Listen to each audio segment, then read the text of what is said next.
छत्तीसगढ़ की राजनीति में नया अध्याय जुड़ चुका है। मंत्रिमंडल विस्तार के बाद आरंग विधानसभा से विधायक गुरु खुशवंत साहिब ने मंत्री पद की शपथ ली है।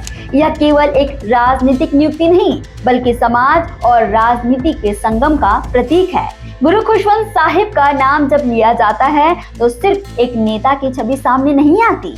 वे सतनामी समाज के धर्म गुरु गुरु बालदास साहिब की बेटी हैं। यही वजह है कि समाज में उनकी गहरी पैठ और मजबूत पकड़ है। लेकिन उनकी पहचान सिर्फ धर्म गुरु के बेटे तक सीमित नहीं है।